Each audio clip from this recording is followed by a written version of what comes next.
Okay, it took 3 years. So we started in May 2019 with the concept, and then the first course happened in June 2022. So it took 3 years because, as you can see in the middle, there was COVID. But it was not a big problem because we took COVID as our advantage. It allowed us it gave us time for us to optimize the approach of the course. So to understand why we created this course, I need to give you a little bit of context, and you need to know about where I come from and what was my training for microscopy, and also how I developed the facility at the lab, because the facility and the course are basically born at the same time. So first, let me start with my background and how I got into microscopy.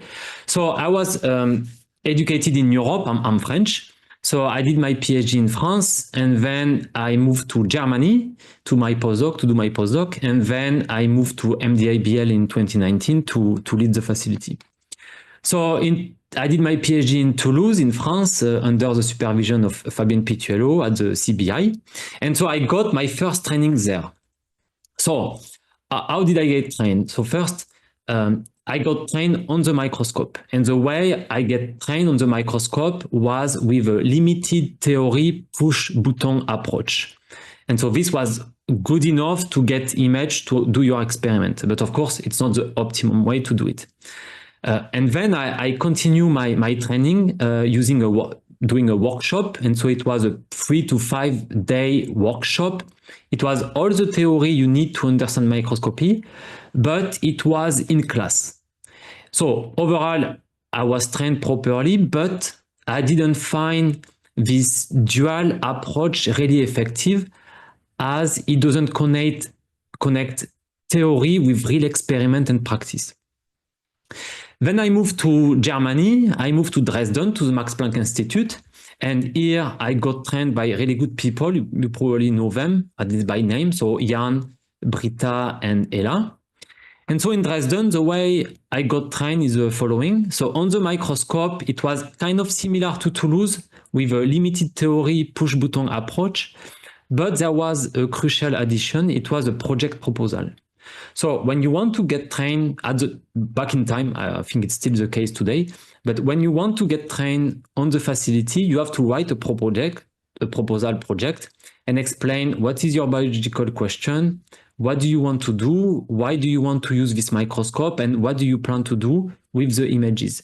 And so I found this really interesting, because now you are forced kind of to think about microscopy and not microscope. So you have to think about how you plan to prepare your sample, how you plan to image, and how do you plan to analyze. And then I also did a workshop. So it was a 5 days workshop, again, full theory, like in Toulouse, but the big difference was each lecture was followed by microscope practice. And so this was possible at the Max Planck because they have a big facility and they have a big Zeiss facility. And so it was easy to do the module in the morning and go on the microscope in the afternoon in the basement. And so this immediate application of theory to practice was extremely efficient for knowledge retention. And so I was thinking more courses should be built around this concept. Then in 2019, I moved to MDIBL Lab, so in Maine, we are here. And so when I came to MDIBL Lab, I discovered that the MDIBL has already a strong educational infrastructure in place. So at the lab, we host in average 20 courses per year. They can be led by MDIBL or just hosted by MDIBL. The number of students vary between 10 to 80 people per courses, and we have all the infrastructure. So we have a dining hall, and we have also housing for the student, and we have also access to the Acadia National Park. So usually when there is a course, there is some break during the course, and the student, to relax, usually goes to the park. And so that's why MDIBL is a good place for courses, and people like to come here. So one flagship course hosted at MDIBL is the quantitative fluorescence microscopy course, directed by Simon Watkins from Pittsburgh. And so when I came at the MDIBL, I came in beginning of May 2019, and the QFM was happening 1 week or 2 weeks later. And so Simon was kind because he allowed me to join the course at the last minute. And then during this course, I learned that this course, in fact, is one of the most prestigious microscopy courses in the United States. So the course attracts graduate students, postdoc, researchers from all across the country, and also international people, because some of the teachers are coming from Europe. And so this microscope really represents the high end of microscopy education. It was intense, it's 1 week long, it was project focused, and it was targeting new users as well as more experienced users. And so the way of this course is designed was similar to what I did in Dresden. So it was a 1 week long. You have lecture followed by practice. But what was different from Dresden? It includes collaboration with companies. And so this is nice because you bring in industry experts and also application specialists who really know each system really well and so can answer questions really well usually. So this was really nice. So what I learned from this free experience, first in Toulouse, I learned that one training doesn't fit all the microscopes, so it's not really efficient. Theory without practice, it's not interesting. It doesn't have a lot of impact. In Dresden, I learned that if you learn microscopy because you have a specific question and you apply the theory to practice right away, it's really efficient. And finally, in Maine, I learned that bringing external experts increase the quality of the course because, let's be honest, not everyone knows everything. And also as a facility, if you can have company and collaborate with company for a course, it can be helpful for later when you run your facility. And so for my course, for the main course, I incorporate all the best from this free workshop. So now I cover my microscopy background. Let me explain a little bit more the MDIBL facility. So if you don't know what is MDIBL, MDIBL is for Mount Desert Island Biological Laboratory. We are in Bar Harbor in Maine. And so we are a small institute, as you can see here. We are sitting directly on the water. And so it's not a recent institute, it's an old institute, 125 years. And so originally it was a summer marine station with marine physiology research. In the last 20 years, the place became a year-round research institute.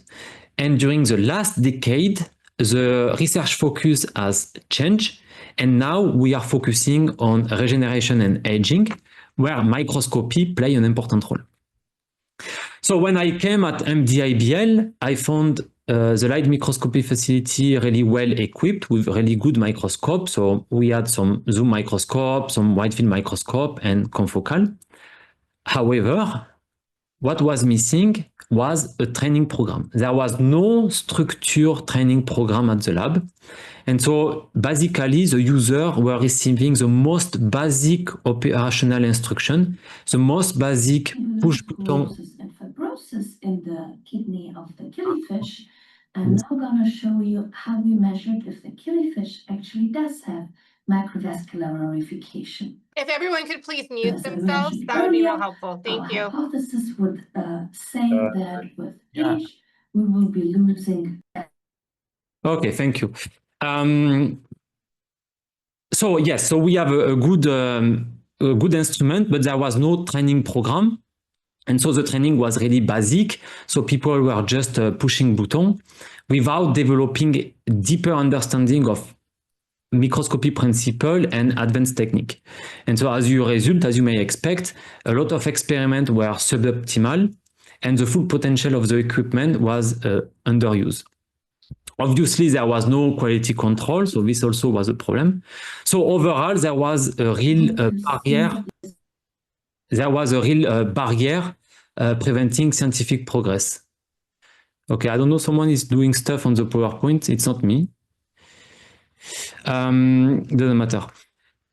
And so this situation was really a paradox for me because at the same place you have the QFM course which serve international researchers at a really advanced level, and the local scientists from MDIBL didn't have any access to develop microscopy expertise unless they figure things out with trial and error, or the really bad situation was they were limiting their research question to match their technical capabilities.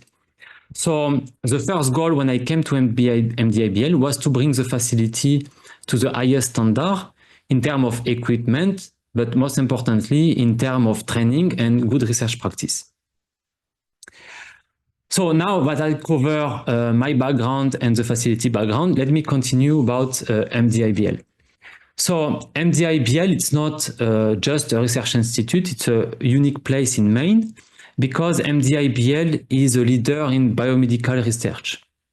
And as you may know, MDIBL is one of the poorer states when it comes to NIH funding. So that's why Maine has an INBRI funding mechanism, which is sponsored by NIH. And so if you don't know what is INBRI, INBRI, it's not just a source of funding for MDIBL, it's a network which connects different research institutions across Maine, as you can see on this map. So now in 2025, there is 17.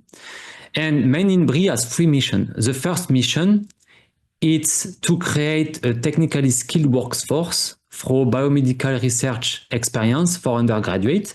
And so microscopy represents an essential technical skills in biomedical research.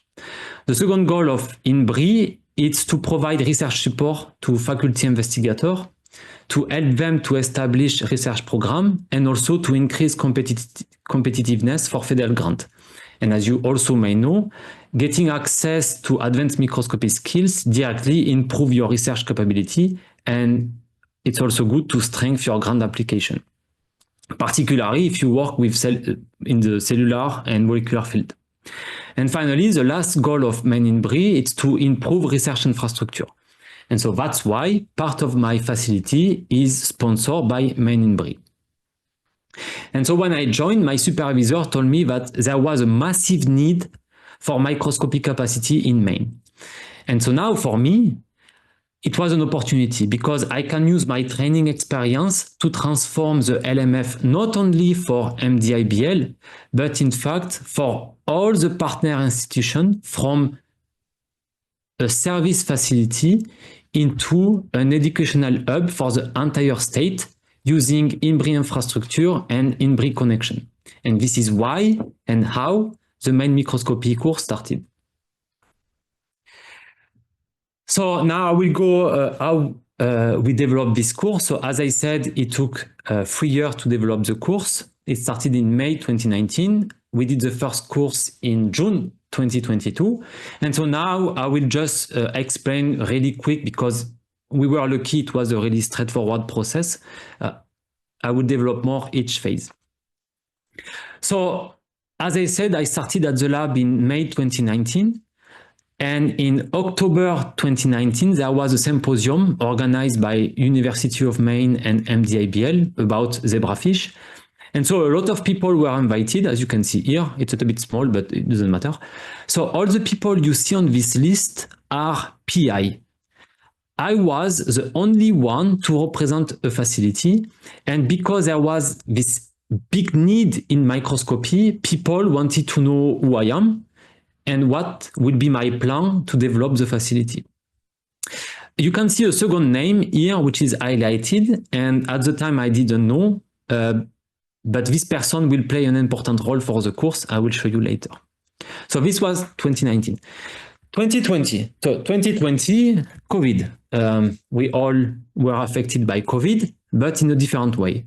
I think in the country, most of the facilities were shutting down.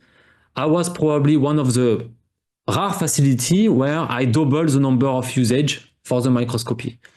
And so it's really easy to understand. So first, we are a small institute, so it was easy for us to avoid each other. And two, there was a big lack of education. And so during 2020, I basically fine-tuned my training program. So this is the old version.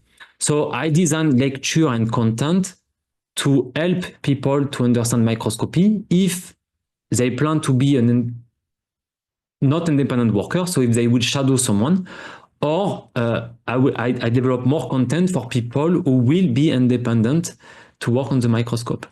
And so during this COVID period, basically, I have to catch up all this lack of education. And so that's why during COVID, you can see the increase of the facility usage. We basically double, whereas most of you probably went a little bit down. And so that's why for COVID, it was for us an opportunity because it gave me time to optimize the training and how to teach people the most efficient way. At the end of 2020, we were thinking about a new microscope. So we were looking into a light sheet microscope. And the news spread, obviously. And in January 2021, I was contacted by Carissa Tilbury, so the person I mentioned earlier. And so Carissa Tilbury is an assistant professor at Maine. She's a biomedical engineer, and she developed her own multiphoton, so a custom-built multiphoton microscope. And so she heard about this story about us looking for a light sheet microscope. And so she sent me an email. She said, "Hey, Frederic, do you want to give a lecture to my student about light sheet microscopy?"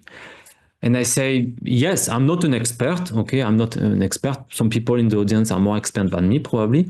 But in Dresden, I was trained on the light sheet microscope. I use the light sheet microscope, so I feel confident for students, I will be able to introduce them to light sheet microscopy. And so I say yes. And so in April, I give this class to Maine. And at the end of the class, I talk to Carissa and I say, look, Carissa, you are a microscopist. I just joined the lab and I think we can do something because I feel there is a lack of microscopy education. And she right away found it was a good idea. And so at the end of April, she sent an email. So I put a lot of screenshots from email. So like this, it's transparent. There is no secret. She sent an email to the Maine staff saying, since a long time, we know there was a problem with training in Maine, and Frederic is new at the lab. He is also pushing to have a course. Can we do something? And so the time period was perfect because during COVID, I don't know if you remember, but a lot of paper came out about how to do a good microscopy experiment, how to do a good planning, how to do good quantitative microscopy, how to present your image properly, how to do your material method properly. And so we said, this is it. This is what we want to teach. We don't want to teach just what is a confocal, but we will teach how you use a confocal in your experiment, or is there a better microscope than a confocal for this particular question? And so we use this paper as our red light, I don't know how you say in English, our leitmotif to design the course. And so in June, I came back to Carissa and I say, Carissa, I started to think about the course. I want to call it the Maine microscopy course, and we can think about the title later. We didn't change. And because we have to start from scratch, why we don't start to use the lecture I designed for our people? Because most of the content is here. We have to add a couple of more things, move things around, but we can use this as a starting point. And so she said, yes, this is great. And so then I started to talk to the administration. So here I will introduce a couple of people. So first I started to talk with Jim Kaufman. So Jim Kaufman was my supervisor at the lab, and he's also the leader of Maine INBRI. And so I say to Jim, we are okay with Carissa. We want to develop this course. Are you okay? And so he say, yes, it's fine, but you have to talk with the director and Chris Smith. And Chris Smith is the director of the courses, and she's in the audience today. I say, okay, good. So I talk with Chris, the director of courses, and I explain the plan, and she said, yeah, it looks good. I will work on the budget. I will work on the time when to do the course. And so then she emailed Jim, and she asked, okay, everything is set up. Carissa and Frederic have the content. I have the program, the time, and the budget. Can INBRI pay for the course? Because he fall under the umbrella of INBRI. And so Jim said, yes, he perfectly fall under INBRI umbrella. And so that's it. So this was in December. And so in January, we got the approval from Jim with the money. And so we released the web page for people to subscribe to the course. and then in June, it happened. Now, here you have the program. You don't need to read everything. It's a microscopy course, as I said. Most of the content, it's the same everywhere. But I want to drag your attention on how it's organized. So you can see here you have the lecture about bright field microscopy, and just after you have the lab about transmitted light. Same at the bottom here. So here you have the lecture about fluorescence. Directly after this, you have the lab about how to prepare your sample. Then you have the lecture about wide field microscopy, and then you have the lab about fluorescence microscopy. And same at the bottom. So confocal multiphoton, demo confocal, light lecture and tissue clearing, lab tissue clearing. So I reuse what I learned with Simon and what I did in Dresden. So a lecture and then the practice just after to make sure people understand how it works in real life. What you can also notice on the side here, it's the people who participate to the course. So this course cannot exist just with Carissa and me. We are lucky to have a good community of people here at the lab. And so I ask some users if they want to participate to the course. And so at the lab, back in the time, we have Marco, who was a postdoc doing tissue clearing and light sheet microscopy. And so I asked him if he wanted to give a lecture and a quick demo about tissue clearing and light sheet microscopy. And he did. And then we have some really good experienced users who know all the system, like Anna. And so she was helping for the rotation. Like this, we were able to have 3 groups of students on 3 different systems. And I know they would be they would be mentoring by good people. Something else you can also notice, one person from this group is not from MDIBL, it's from Zeiss. And so this again, I took it from the QFM course because, as I said, with the QFM course, you have experts coming and he helped to improve the quality of the course. In our case, I will show you later, we have a lot of Zeiss microscope and our relation with Zeiss are good. And so I say, okay, why not asking Zeiss if they want to give a lecture? And so they put me in contact with Chris. I didn't know Chris at the time. I never interacted with him. He didn't know the lab either, but he accepted. He took the challenge. And so he came one day from Boston to talk about FRAP, film, photo activation. And he was leading a demo on the 980 to do FRAP experiment. And so it was really nice because for the student, it was another person participating to the course. And so it was a kind of new blood. And so it was nice. So we really like to work with Chris and Zeiss. And I think it was also the same for Chris. He really enjoyed the place. So it was really positive. And so this is the first course. So we did the course in 2022. And so we got 10 students. So we started small to make sure everything works. And as you can see, all the students come from different places in Maine. And so this is on purpose. When we select people, we make sure we cover as much as institution as possible to make sure everyone has the same access to the course. So this concludes how we set it up. And now I will go a little bit more in detail about the key points which allow us to do the course. So first, you cannot do a microscopy course without microscope. And so at the lab, we are lucky because we have a lot of in-house microscope covering all the range of applications. So from zoom microscope to light sheet. And so here it's similar to the Max Planck Institute. So all the courses at the Max Planck were done with the in-house microscope. And so I was lucky at the lab. I was able to follow the same pattern. And so all our students were using our microscope. And as I said, we have a lot of Zeiss microscope. And I think it's helped to have Zeiss participating to the course. The second advantage to have a microscope in-house, it brings the budget down, obviously. And so now I will share you the budget because this is something that may be interesting for you. Because we use our structure, so we use our dining hall, our housing, our microscope, our people, Voilà, this is the budget to run the course. It's less than 20K. And again, it's for 12. So this is for 2025. So it's less than 20K for 12 students, 10 faculty and helper. I will come back on this later. 10 days long with all the microscope workstation and software we have. So we increase the number of students because 12 is a good number. You can do 3 groups of 4 or 4 groups of 3. So it's good for the rotation.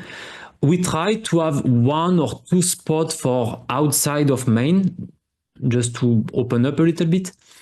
As you can see, there is no budget or not a lot of budget to pay people because people are coming to help for free. And this is where we are also lucky at MDIBL. We are a small community, and so the goal is to bring people together. And so when I set up the course, I ask my user if they want to participate. I ask them if they want to help for the rotation, or I try to include our people in the course to talk about how they use microscope to answer their biological question. And so like this, usually last year I have 7 people, I think. Like this, they can see how they use microscope to work on Drosophila brain. They can see how they use a light sheet to do 3D tissue clearing, vasculature, etc., etc. And so I found this helps a lot, again, based on the QFM course, having external people, because he helped to create network, and also he helped students from the course to understand how microscopy should be used to be useful. And so that's why I try to have a lot of people from the institute to participate to the course. Now you can say, okay, this is good. You have your microscope, you do your course, but you plan to bring people together. You plan to have all these students. But how do you do it? How do you bring people to this course? Well, there was one condition when I developed this course. I say, I do this course if it's free.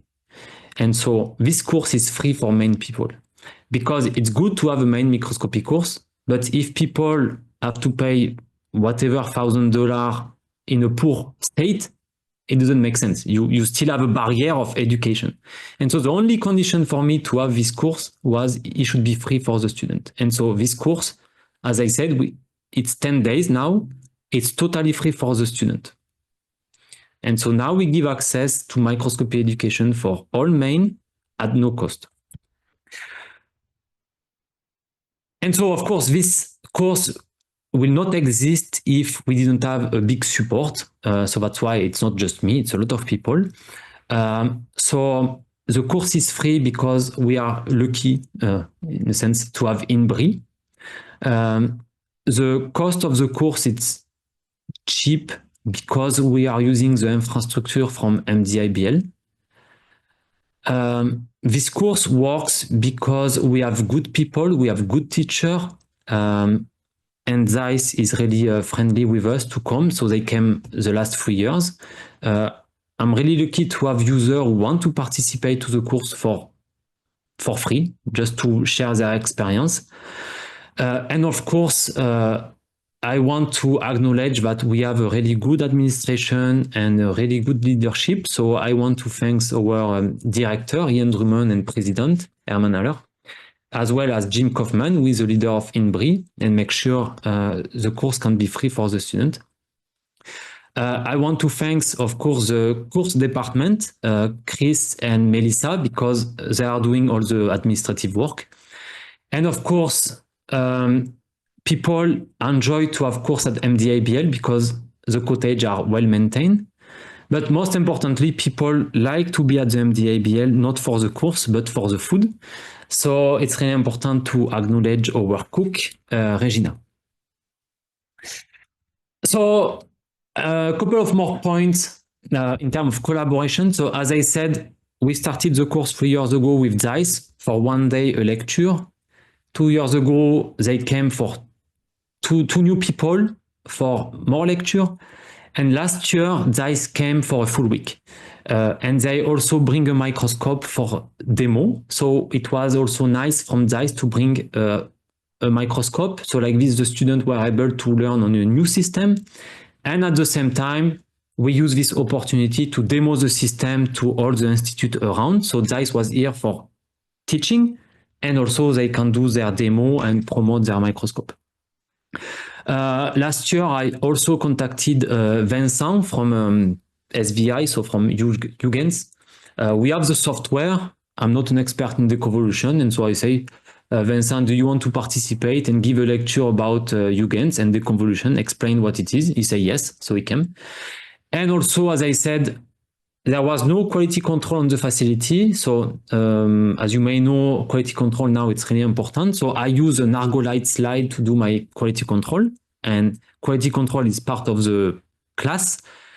Argolite, it's a French company. And so I say, look, I use your slide, you are French. Do you want to participate and explain why quality control on a microscope is important and how you can do it for cheap? And so I want to acknowledge Ellie, who came to do a lecture and explain this for the student. So yes, this is where we are. And so all the feedback were really positive from all the sides. So I think our expectations were exceeded. We really have the feeling that it's a really useful course. As you know, a lot of courses are 1 week long. And it's funny because it was too short.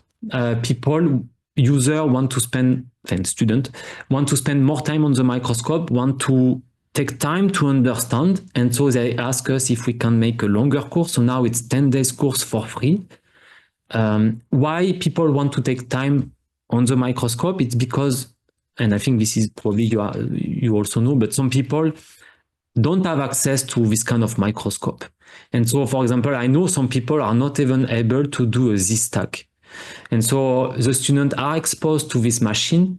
And so it's a little bit mind-blowing for them because they didn't know if this exists. And so that's why they wanted to spend more time on the microscope to do imaging. So because we have a lot of people who are helping for free and they are working at the lab, we need to have a really flexible schedule. And so that's why I try to make sure we have a lot of break for the student to process the information. But also for me, I use the break as a buffer. So if someone is late, we extend the break. If the helper has a change in the schedule, we remove a break and then we add a new one later. So I use a break as a buffer mechanism. As I said, the course is free. So again, it's funded by INBRI. So the costs are covered by INBRI. It's not free. We noticed this creates a problem. So thankfully it was rare, but some people have a spot for the course and they never show up. And so this was pissing off. We were annoyed by this situation because it's a big opportunity and you waste it for another person. So now we have a policy. If you are accepted in the course and you don't show up, the course is not free for you and you will have to reimburse your spot. And another important point, following up people who don't have access to microscope. Now people know who to talk to after the course if they have questions about microscopy or experiment. And so this reinforces collaboration in the state, which also one of the missions for INBRI. And something else I want to add here. Now you can say, yeah, because it's a comment I did. I don't do the course just to show off the facility. I do the course first to teach people, and then what I make it clear in class, I say, now you saw this microscope, you know what we have. It's not just for us and not for you. No, now you know what we can do. You learn how this microscope works and how to use them in your experiment. So if you have an experiment which requires one of these technology, you can contact us and you are welcome to use the facility. So again, it's a two goal. In fact, it's teach, make sure everyone get educated compared to all the other courses, and also make sure people in the state know that we have the technology, it's available for them. So voilà, so this is the course. So again, I would like to thank everyone and Bina to give me the opportunity to share what we are doing in Maine. So when it comes to microscopy, we are pushing really hard to make MDIBL a place for microscopy education. And so this is where we are. So in 2025, we have the QFM course. who was here last week. We have the Maine Microscopy course. Next week, we have the light sheet fluorescence course. And so you see it coming. It's nice to do images, but how do you analyze them? So if you plan to do an image analysis course, or if you know people looking for a location, please spread the word. We will be really happy to have an image analysis course on campus to complete all the microscopy courses. And so if you do a course at MDIBL, having a lobster is also part of the course. So also people like to come here for this. So that's it. So I would like to thank you again. I would be happy to take a question. And if you have questions about course and administration, you can contact Chris and she will probably help me to answer questions, or you can contact me for any concern. Voila. Thank you very much.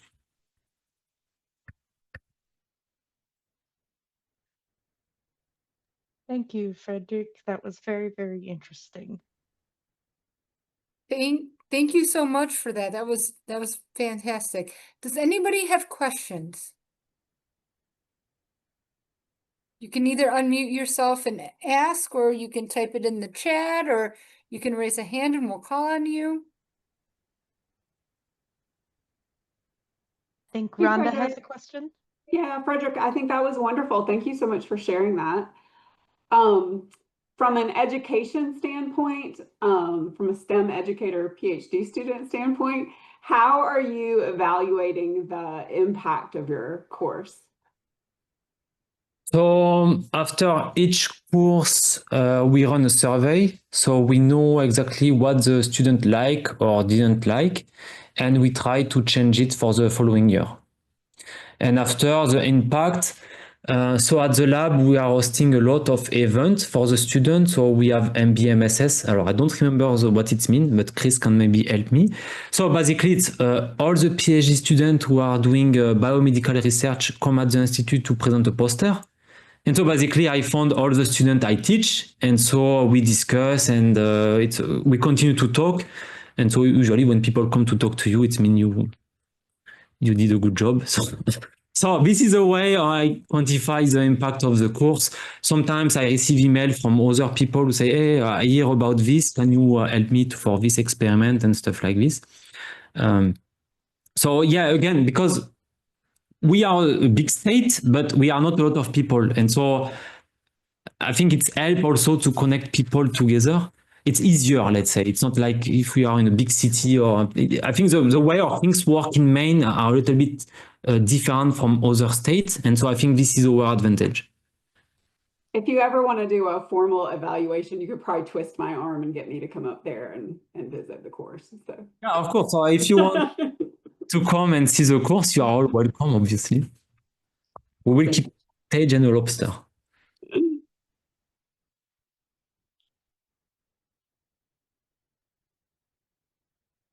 There's a question online. Do you accept undergraduate students, graduate students, postdocs, and do they have to have a project in mind? Yes, we accept everyone. I think also undergraduates. Maybe Chris can correct me. No, you don't have to have a project because not everyone has a project. If you don't know what is microscopy, it's a little bit difficult to have a project. We ask people when they apply to fill a form. So like this, we know a little bit why people want to come. And so if you have a project, if you have a project, it's fine. If you don't have a project, it's also fine. If you explain why you want to take this course and why you think it will matter for your future. So no, everyone is welcome. We just try to select a little bit to make sure people don't take vacation during 1 week, which is also what happens sometimes. Eduardo has his hand up. Yep. Hi. Thank you for talk, Frederic.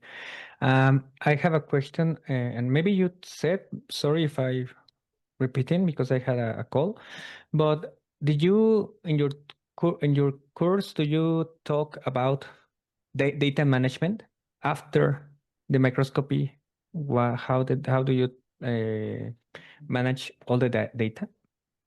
Yes, so we don't acquire a lot of data during the course, but yes, there is a part about data management, data analysis, and I think we will explain a little bit more this year how to do it properly. So when it comes to data management, I mean, I will say it will be focused more on good research practice, because maybe some of you know some people just acquire image, never use them and keep them.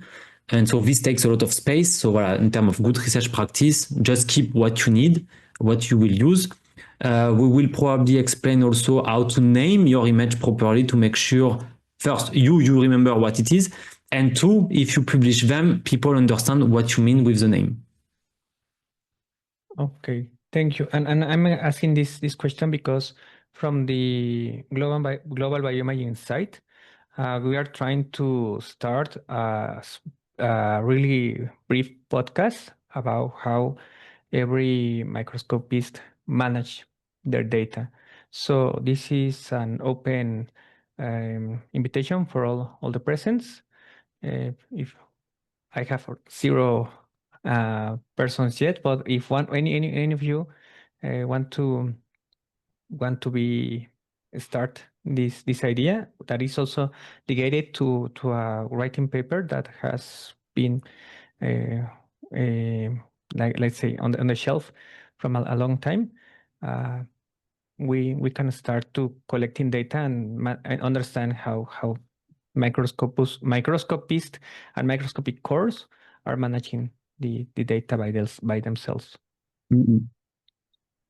Yeah, this is good because it's a big deal, and especially if you do light sheet imaging, for example, it's a problem with data management. So yeah, I think it's a good opportunity.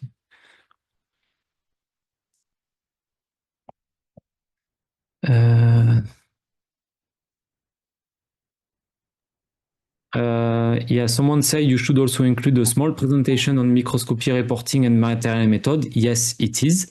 We have a lecture and practice about how to properly write a material method.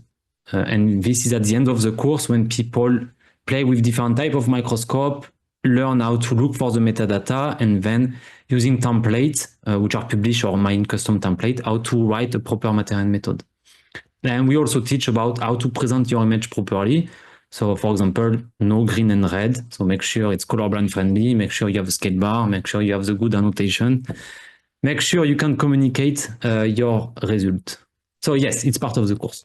So we do everything. So if you take the paper from Leong, which is the reverse thinking paper, it goes from how you ask your question to how you publish your data. And so we cover everything. That's why it takes 10 days, because we want to make sure people not just hear it, but also practice. And we know when they leave, at least they did it under our supervision and they did it well.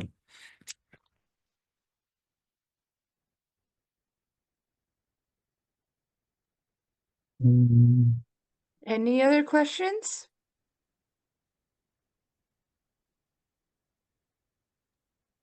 Okay. I guess I want to thank you all for attending, and especially want to thank Frederic for presenting to us today. This was wonderful. I guess that's it, and we're looking forward to seeing you at the next one. Do we have that scheduled? I don't think we do. No, Keep your we eyes haven't peeled. gotten that Keep far your eyes yet. peeled. It's going to be in the fall. Yeah. So that's it from us, and we'll get you 5 to 6 minutes of your day back. Thank you. Thank you to everyone for Have coming. a great Thank summer, you, everyone. everyone. Bye. Bye.